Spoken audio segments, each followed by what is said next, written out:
ازيكم يا جماعة عاملين ايه؟ معاكم محمد شعراوي على قناة محمد شعراوي. تمام.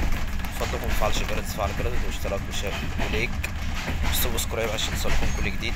ويلا نبدأ ان شاء الله بإذن الله. انا بقالي كتير ما عملتش فيديوهات.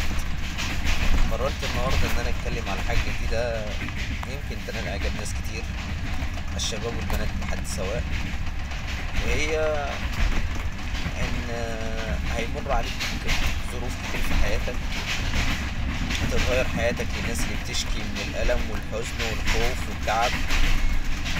ان لو مفيش ألم مفيش نجاح،